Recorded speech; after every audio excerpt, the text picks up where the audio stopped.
Nika. He's wearing Nika at work. Fine. Why are you guys doing some sports events later? Maybe he's got to answer that. I don't know about that. It's easy. Or is it the reality show? Jimmy Tata. Are you guys filming on location today? You know there's no reality show. It's something you couch yourself and yes, there's no reality show. Please. It's just a lifestyle Friday, and I feel like just being lifestyle. Lifestyle Friday. Yeah. Just look yourself and so this is you. Yeah, this is me. That's right. Yeah. That's right. Sabutizi, yo. Oh my goodness. Anyway, look, they say you shouldn't dress like your bank balance. So I think it's in order. Sabutizi is looking like a young billionaire. Yeah. Okay. Anyway, today we're asking that question whether in Ghana today, the way things are going, inflation almost at 50% and all of that. It's come down actually, hasn't it? Yeah. It's come down. Whether relationships are still affordable. And that's why I'm glad Sabute is here. Oh, okay. Because he and his friend Mbura have embarked on a whole quest to find partners. Oh, yes. I see. That's the reality show he was talking about. Oh, I see. Called Jimatata. You don't know about this? No, I don't know about Sabute, that. you didn't give them flyers. Anyway, so we were asking women on social media, what's the minimum amount that a man should be earning before he can date them? As you can imagine, many women didn't want to answer. They were saying, "Oh, the money doesn't matter. That money is not the most important. Character is the most important." Yes. But I impressed upon them that even if it's not the most important, it is still important. It's one of the important things. So what would be that minimum a man must earn in order for him to at least match her lifestyle, or perhaps present the lifestyle she expects? Different answers came through. I think the lowest was 3,000 Ghana cedis. Wow. Yeah. That's the minimum. The lowest that I got, yes, 3,000 Ghana cedis. And I'll share a few of their thoughts and explanations. They were very, very thorough and detailed in their explanations of why they expect a man to earn that much. 3,000. Yes. I didn't have the heart to tell them that if you go into the public sector, less than 13% of those in the public sector earn 3,000 and above. Yeah. Less than 13%. 87% of them earn less than 3,000. So 87% of public sector cannot date. True. Private sector, dear boo boo. Anyway, it's 6:90. And we have a few friends to thank as we go along. First of all, for the 6 a.m. bulletin, let's say a big thank you to Total Energies. Total, we go the extra mile for you. Absa Bank Ghana Limited, helping you find a way to get things done. And Millennium Insurance, your trustworthy partner. Now, a poorly maintained car engine can age faster. And that's why Total Energies offers specially formulated quartz engine oil with age resistance technology. It's a breakthrough innovation that ensures optimal performance for your engine and improves protection against mechanical wear by up to 74%, even under extreme temperatures and pressures.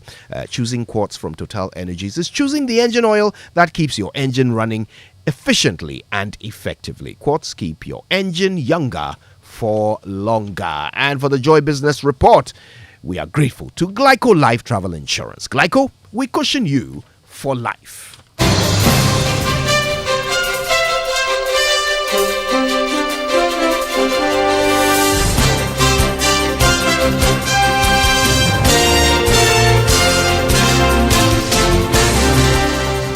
Hi everyone, it's a lovely Friday morning. Good morning. Welcome to the Joy Business Report. Coming up, Finance Minister Ken Ofori-Atta hints of China's resolve now to offer necessary financing assurance to help Ghana secure an IMF program. Also in this bulletin, Ghana Revenue Authority urges taxpayers to use online portals to file taxes as it dedicates the month of April for filing of tax returns. And on our Joy Business Journal today, we will tell you how the increasing cost of fast food is pushing consumers to opt for nutritious local dishes. These and more shortly.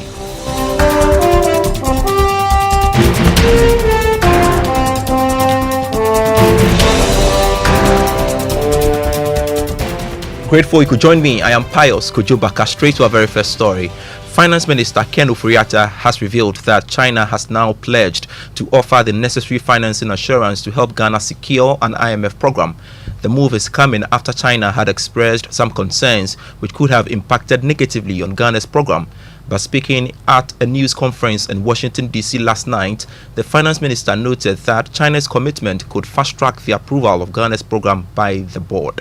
We had excellent meetings with the finance minister in which he was very clear that these were short-term problems that Ghana was seeing. He was committed that they would work on our case to be able to give the appropriate assurances to the Paris Club. They have thus joined all of the Paris Club meetings that we have had, and we do expect them to offer these assurances in the coming weeks to the Paris Club, so that they will then submit to the fund.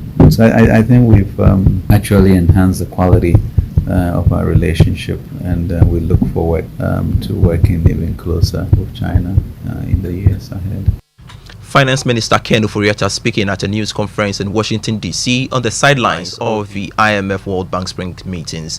Now, Chairman of Parliament Finance Committee Kweku Kwarteng has given the assurance that Ghana is on course to get an IMF program by the second quarter of this year.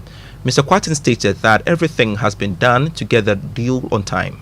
Ghana is going to get a program. If there is any doubt in anybody's mind that somehow we may end up without a program, let that doubt be cleared. And I say that because there are three major things that government had to do. First, government had to secure domestic debt restructuring, which according to government has been successfully done. That is a communication here in Washington, and I have no reason to doubt the minister that government made. So again, the second commitment was locked in, an IMF program. So I am confident that we will get a program. When are we going to get it? Is it May? Is it June? I don't even think it's very important. Finance Minister, I heard today make the point that we're going to get this thing done by May. I prefer to believe it. If it goes beyond that, we would see when next we can do it. Chairman of Parliament Finance Committee Kweku Kwarteng speaking on PM Express Business Edition from Washington, D.C., USA on the sidelines of the IMF World Bank Spring meetings. Now, the Ghana Revenue Authority is urging taxpayers to use the month of April to take advantage of its online portals and digital channels to file their returns. According to the authority, the month of April is dedicated to tax payments. Commissioner General Reverend Dr. Amishadai Owusu-Amoah made the appeal in a video message after filing his tax returns using the online channels. This is the month of April, and this is the month that's dedicated for every taxpayer, or for that matter for every citizen, to file their taxes. I have just finished filing my tax using our taxpayers portal, and I'm therefore using the opportunity to encourage every taxpayer to go onto our taxpayers portal and make sure that he files his tax. You can also download our app either from the Apple Store or from the Google Play Store and be able to file your tax conveniently. And I want to encourage everyone between now and the end of April, make sure that you file your tax and become tax compliant. If in extreme cases you are not able to either go onto our website and use our portal or download the app and use the app, you can still visit our offices, and our staff will help you to be able to file. Reverend Amishadai Owusu-Amoah is the Commissioner General of the Ghana Revenue Authority. Moving on to some other stories, managing partner at Ishmael Yamson and Associates, Michael Harry Yamson, has expressed concerns about the expensive nature of transacting business on digital platforms. According to him, the phenomenon is a sharp contrast to the digitalization agenda being preached by government. He cited high levies and charges placed on digital transfers as disingenuous. He spoke at a public lecture on wealth creation organized by the Institute of Economic Affairs. There is nothing that I can do with my local government without ever going there. Now we got the new one, which is for paying property rate. And lo and behold, it has no feature if you want to use check to pay. So if you are an anti-e-levy person, sorry, they won't take your money and they won't take your check. We have a country where we say we want paperless, and yet the most expensive way to interact with the banking system or the financial system is the digital route. The second most expensive is to use a check, and the cheapest is to use cash. And yet we are talking about all this. A reminder, you're still listening to the Joy Business Report here with me, Pius Kojo Baka. Now, faced with rising food prices and reduced income, some food vendors are embracing the production and promotion of indigenous dishes and drinks to attract patrons. In recent times, there has been an increase in demand for traditional food and drinks, especially at social events. Patrons say they are more convenient than fast foods.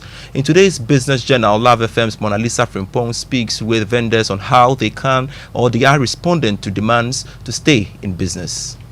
The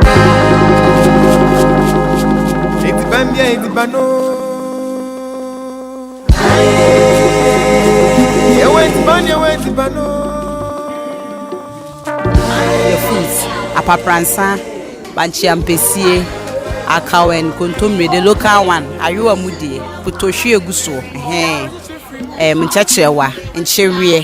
That are some of the things I used to prepare. During the Ghana Month celebration in March, the sales of traditional dishes surged. Emily Special, a restaurant in Kumasi, saw the sales of traditional meals double.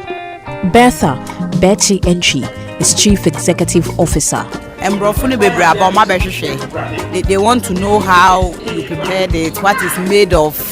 That is why I have been doing it always, just for people to know our indigenous food. This year, business at Emily Special has taken a nosedive. The youth have different preferences in taste and style compared to the old folks. It's been difficult. You know, our generation, they are not used to this food. And they know of the Indomie and the fried rice, and so it's a little bit challenge. But the ages, some of them, if they see it like that, they are happy. In recent years, locally prepared drinks are sought after by consumers. The chozafi, the mucho, the banku, the fufu. It is more of the availability of these foods. I've been with that for so many years, but on occasions I meet what we call pan one. I choose pan one before what we call it beer. A new market has been created where players compete for patrons. Osika's Bar says patrons at weddings and funeral events are major consumers of local drinks. Lydia Ousuchumesi is CEO. With the local drink, say, obi worry, na oteke order ni say na, yana ebwa.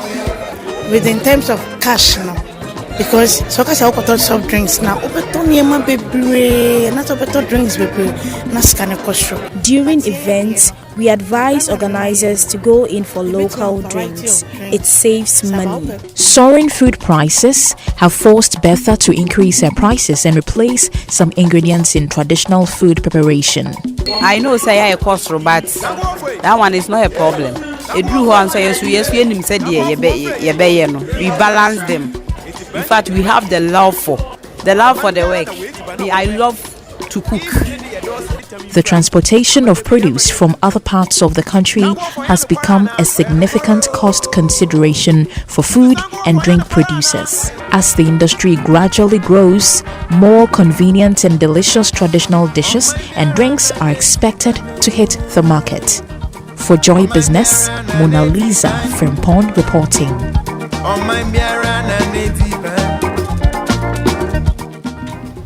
Let's quickly dash to the commodities market, and crude oil opened trading at $86 a barrel this morning. Gold went up by $2 and selling at $2,042 an ounce. Cocoa is trading at $2,915 a ton after increasing by $49. And now to the currency updates. The cedi is going for 11 cedis 40 pesos to the dollar on the forex or retail market this morning. It is still selling at 14 cedis 5 pesos to the pound. It is, however, trading at 12 cedis 10 pesos to the euro. And that's it for the Joy Business Report with me, Pius Kujubaka, on the Super Morning Show.